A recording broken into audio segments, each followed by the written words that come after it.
Hello बच्चों, let's read the following question. Consider the following statements. हमें following statements दिए गए हैं। 3 स्टेटमेंट्स हैं, first, second and third.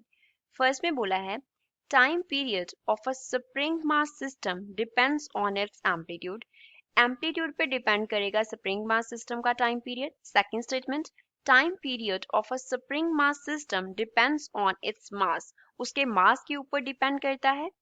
Third statement, time period of a spring mass system depends on the spring constant। वो spring constant पे depend करता है। इनमें से कौन सा करेक्ट स्टेटमेंट है? First and second, first and third, second and third और फर्स्ट, सेकंड एंड थर्ड तीनों स्टेटमेंट्स क्या हैं? करेक्ट स्टेटमेंट्स हैं।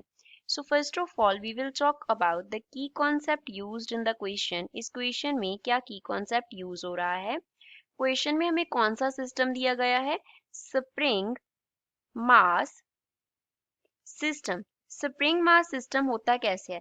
सपोज हमारे पास ये क्या रिजिड स्पोर्ट है, यहाँ से हमने क्या किया, एक स्प्रिंग को इस तरीके से हैंग किया हुआ है और स्प्रिंग के दूसरे एंड पे ये हमने क्या हैंग किया हुआ है? मास एम हैंग किया हुआ है। एम जो है वो रिप्रेजेंट कर रहा है मास को। अब इसकी जो वाइब्रेशंस होंगी वो किस तरीके से होंगी? इस तरीके से होंगी। इक्विलिब्रियम पोजीशन के से जितनी मैक्सिमम डिस्प्लेसमेंट होगी, यहाँ पे क्या है? इक्विलिब्रियम पोजीशन है। इक्विलिब्रियम पोजीशन, जब जो स्प्रिंग है वो क्या हुआ है? अपनी ओरिजिनल लेंथ में है। उसका जो एल लेंथ है वो उतनी ही लेंथ में है। उसका लेंथ ना ही तो स्ट्रेच हुआ है और ना ही कंप्रेस हुआ है। तो यहाँ पे क्या हो रहा है? मैक्सिमम डिस्प्लेसमेंट हो रही है इक्विलिब्रियम पोजीशन पे। मैक्सिमम डिस्प्लेसमेंट, तो इक्विलिब्रियम पोजीशन से कितना मैक्सिमम डिस्प्लेसमेंट हुआ, ये क्या होता है? एम्पलीट्यूड होता है।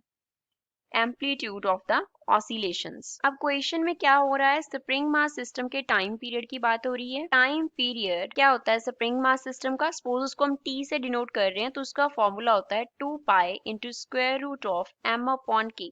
एम जो है वो रिप्रेजेंट कर रहा है मास को, के जो है वो रिप्रेजेंट कर रहा है स्प्रिंग कांस्टेंट को। स्प्रिंग कांस्टेंट को 2 पाई जो है वो हमारे पास एक कांस्टेंट टर्म है। 2 पाई क्या है? एक कांस्टेंट टर्म है। दैट मीन्स टाइम पीरियड जो है वो डायरेक्टली प्रोपोर्शनल है to the square root of M, और वी कैन से जो टाइम पीरियड है वो क्या है? Inversely proportional to the square root of K. अब m के स्क्वायर रूट के डायरेक्टली प्रोपोर्शनल है। दैट मीन्स जो टाइम पीरियड है वो क्या कर रहा है? डिपेंड कर रहा है on the mass. So time period depend upon mass, mass के ऊपर डिपेंड करता है, एंड के स्क्वायर रूट के इनवर्सली प्रोपोर्शनल है। दैट मीन्स टाइम पीरियड किसके ऊपर डिपेंड कर रहा है?